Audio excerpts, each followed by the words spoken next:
Minnesota Governor Tim Walz is one of the candidates for vice president under Democratic nominee Kamala Harris.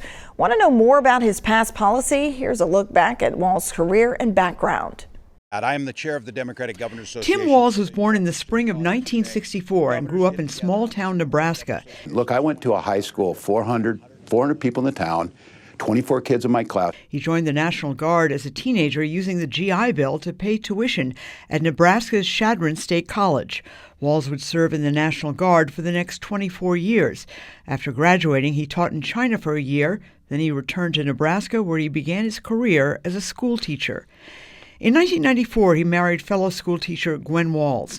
They moved to Mankato in the mid-'90s, where he began teaching and coaching football at Mankato West High School. What did you love about coaching?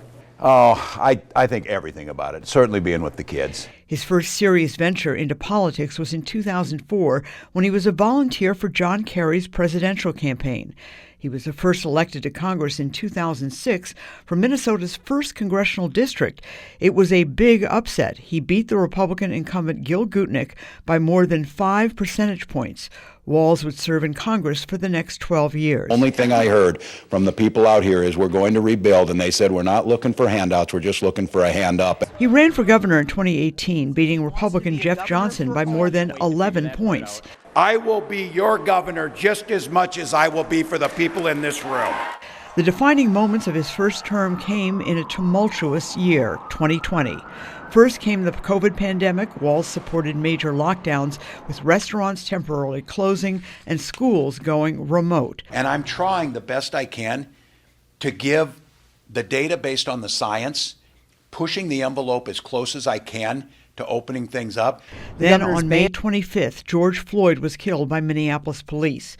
Massive demonstrations turned violent, and for 3 days, fires raged, destroying entire blocks of the Twin Cities. This is not grieving, and this is not making a statement that we fully acknowledge needs to be fixed. This is life-threatening, dangerous. After 3 days, Walz called in the National Guard. He would receive intense criticism for not bringing in the Guard sooner. In the fall of 2022 came the Feeding Our Future scandal. At $250 million, it was the largest pandemic fraud scheme in the country. Walz would maintain his administration did everything it could once it learned of the fraud.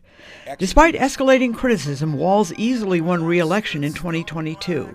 We're not going to see things that Minnesotans need be stalled. We're going to see things that are able to move forward. 2023 would prove a banner year for the governor.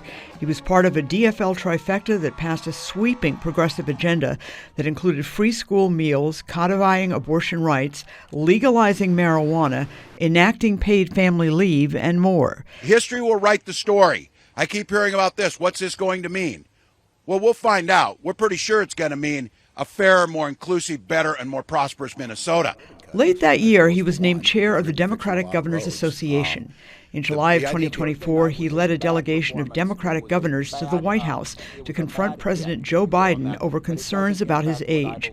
Walz emerged from that meeting insisting Biden was fit enough to stay in the presidential race. Walz has been married to First Lady Gwen Walz for 30 years. They have 2 children, Hope, age 23, and Gus, age 17.